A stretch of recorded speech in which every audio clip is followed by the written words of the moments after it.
Welcome to the show where we share the stories of the many who intersect with our healthcare system but are rarely heard from. My name is Kevin Poe, founder and editor of Kevin MD. Today on the show, we have Roger Kligler. He's an internal medicine physician, and he wrote the Kevin MD article, Medical Aid in Dying is Not Assisted Suicide. Roger, thanks for being on the show. You're very welcome. Thanks for having me, Kevin. So we'll get into your article in a little bit, but first off, can you share your story and your journey to where you are today? Okay, as you said, I'm an internal medicine physician. I started out in Brockton, which is a majority minority community, in 1982. It was a very different time. There was no such thing as hospitalists. I kind of did it all. I'd start out in the morning in the hospital, go to the office, maybe run back and forth if someone was crashing in the unit, finish my office hours, go back to the hospital, also took care of patients in nursing home. It was certainly a different time. Always enjoyed working with my patients at end of life and would often take care of them when they're on hospice. There was no such thing as palliative care, and it was something that I didn't shy away from. I try and help my patients with their end of life. I developed cancer when I turned 50. So I'm now 68, so I've had it for 18 years. It's metastatic. I'm now at a terminal phase with castrate-resistant prostate cancer. I needed to retire about almost 6 years ago because of medical disabilities. And as coincidence would have it, I went to a talk on medical aid in dying a week after I retired. And I said, this is something that I really believe in, I want to work on. And I've been working on it extensively. Your guests can Google me. I have many written articles that are out there, as well as other podcasts as well. And so I'm working towards getting legislation in Massachusetts so that we can have medical aid in dying authorized here. It's currently available in 10 different jurisdictions. But anyway, so I've been working on that, and we'll get into that more later. I have multiple medical problems. Just about every organ system for me is involved in one way or the other with the medical condition. So I've really learned, the importance of medical care and in dealing with doctors and trying to determine what care is appropriate and what care is not. So let's talk about your Kevin MD article, which will go into a lot of the issues that you mentioned. Medical aid in dying is not assisted suicide. Now, for those who haven't read that article, can you walk my audience through it and maybe share the story of why you decided to write it? Okay.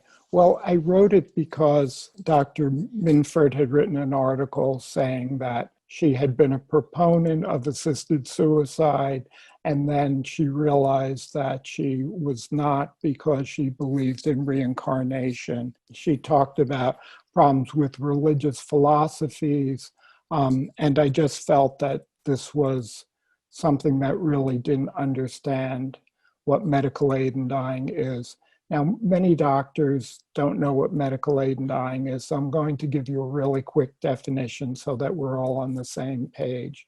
Medical aid in dying is the ability of an adult, capable individual who's terminally ill with a 6-month life expectancy, so that's a hospice definition, to be able to get medication, to be able to end their lives at a time of their choosing if their suffering becomes too severe. This is something, as I said, that's available in 10 jurisdictions in the country. I use the word jurisdictions instead of states because of Washington, D.C., and it covers about 22% of the country. Most Americans, and in poll after poll, most physicians are in favor of having this. And basically, it allows the individual, in consultation with a couple of physicians, to be able to determine that they are not doing well and that their life is too onerous to them to continue and that they want to end it and they can do it quickly by swallowing medication that puts them to sleep, and they're able to die in their sleep without further suffering. Now, in your article, you make the distinction between medical aid and assisted suicide. Can you expound on that? Sure. So suicide is usually done by someone with psychological problems who has no terminal illness, usually, that's causing them to die, and they just decide that their life isn't worth living. Medical aid in dying is someone who's going to die. It's a question whether it's today or in a week or a few days from now, and they're suffering. So there are a couple of examples that help to distinguish this. For example, on 9/11, people jumped off the World Trade Center. The medical examiner had to determine their cause of death. Did they commit suicide because they jumped off a building? No, he determined that they died as an act of terrorism. The same thing goes with medical aid in dying. These are terminally ill people. They've gone through all the treatment that they're going to go. They have nothing to look forward to. They know today is the best day of the rest of their life, that tomorrow and tomorrow and tomorrow are just going to be worse. And they've decided that they don't really want to go through that suffering. And there's no need for them to go through that suffering. It doesn't do anyone any good, the individual. And it's completely optional. So it's optional for the patient, the person. It's optional for the physician to be involved. So if people have religious convictions that say, I can't help you, all the laws say you can opt out. You don't abandon your patient, but you can opt out.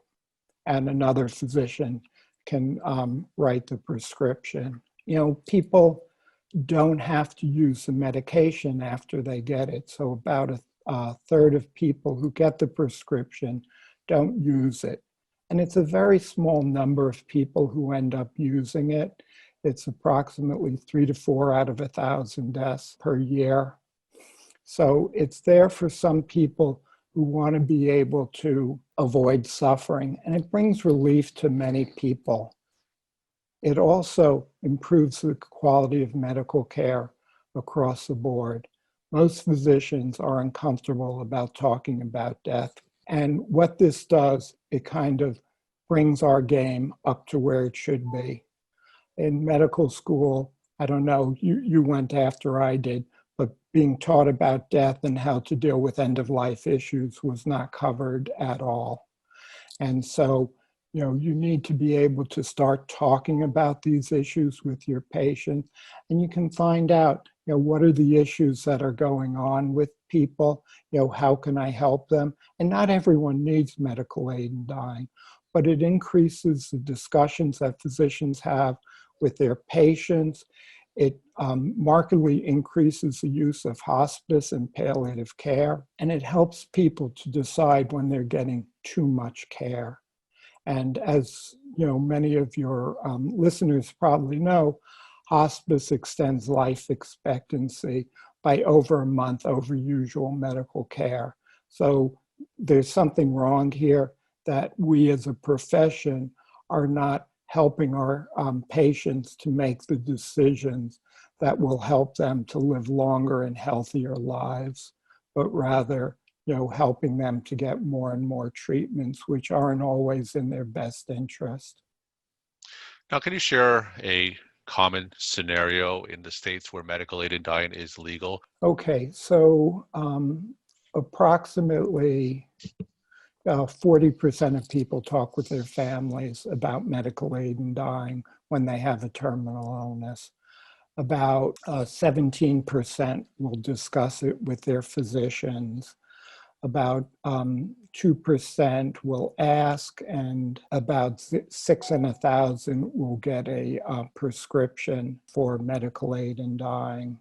They'll usually have it. I think the average is about 45 days. I may be a little bit off on this between when the process starts and when they get a prescription and take it. The medications have changed. There is no single medication in any of the legislation.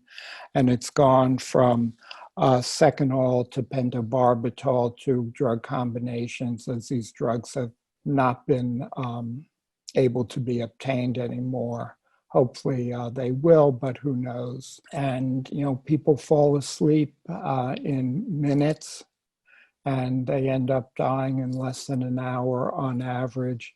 And occasionally people, have GI, intolerance to the medications. Rarely people wake up afterwards, mainly because of problems with absorption or the GI tract. As many of your listeners know, people who are in the end stages of life often can't tolerate anything in their stomachs, and they have problems with absorption, etc. With this. But no one has been harmed by it. There has been no coercion. It can only be by the person who is taking the medication. If they're not capable of making a decision for themselves, no one else can do it. So you mentioned 10 states and jurisdictions across the country have medical aid in dying legislation, and Yes. you're working for getting legislation through Massachusetts. Can you tell me about the state of the opposition, and what are some of the reasons the opposition pushes back against this? So a lot of it is religious opposition. We had an initiative in 2012, and the Catholic Church came down strongly on the side of the opposition. They dumped in $5 million. It was underfunded. They had misleading ads. So that's a major opposition. Where do you see the next 3 to 5 years being in terms of medical aid and dying legislation going forward? Last year, New Jersey and Maine passed their laws. We're still in potential having medical aid and dying legislation this year. In Massachusetts passed, they're still in session. The bill's on hold right now, mainly because of COVID things. There were 20 states where legislation was filed in 2020. And it generally takes about 10 years for the process to unfold. So this isn't an overnight thing. It takes a lot of lobbying and talking. I mean, it's happening in New Hampshire as well, which is where I know you're practicing medicine, and it takes people to work on, it. And Brittany Maynard was a young woman in 2014. She was 29. She developed glioblastoma and ended up dying. She knew she was going to die. She knew it was going to be a horrible death. She moved to Oregon, and she really lit up the media on this issue. After seeing her and her example, I felt that I could help with this, and many of the other physicians who are involved can help with this as well by joining Compassion and Choices, volunteering to be storytellers. I'm sure that you've seen people who have died in less than optimal circumstances. I've had people I've had to give palliative sedation because we couldn't get their pain under adequate control. I watched, friends die wanting to have medical aid and dying. And my mother and father-in-law both died of, really bad cancers and suffered quite a bit. And I decided that I just wasn't going to want to die that way. We're talking to Roger Kligler. He's an internal medicine physician, and he wrote the Kevin MD article, Medical Aid in Dying is Not Assisted Suicide. Roger, I have a lot of clinicians who listen to this podcast from a palliative care standpoint. Are there any lessons that you could share with them? Hopefully your palliative care physicians are really, really good at this already, but it's mainly listening to the person and seeing what their suffering is. People are going to die, and I think there's a realization of that, especially in the palliative care world. But, it should be up to the individual to decide when their suffering is too bad for them to handle, and not up to the physician. The physician shouldn't be telling them how to live their lives and what's important to them. The other thing is to really look at what we're talking to our patients about and making sure that we don't overtreat our patients. Sometimes the third chemo is not the best idea, And while the person may have a 5% chance of living a longer life with it, they have a much larger chance of suffering and not living as long as they otherwise would, and with a lesser quality of life. I used to try and talk with my patients about what was important to them and trying to have them understand that, they're still alive and what are the things that bring them joy in life, because we're all going to be dead in 100 years.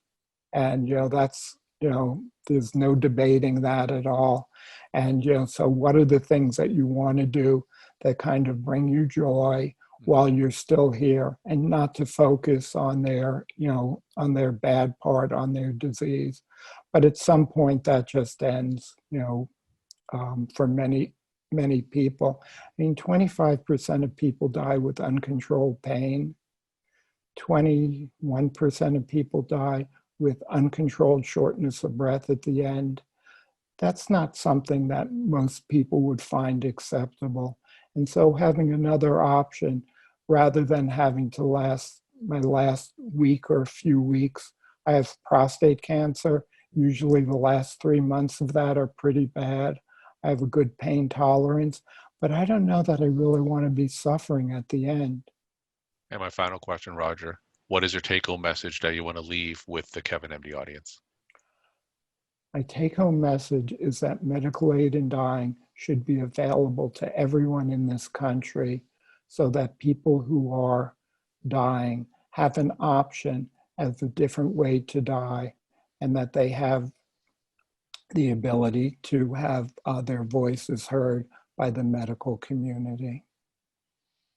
Roger, thank you so much for sharing your story and insight. And thanks again for being on the show. You're very welcome. Thanks for having me, Kevin.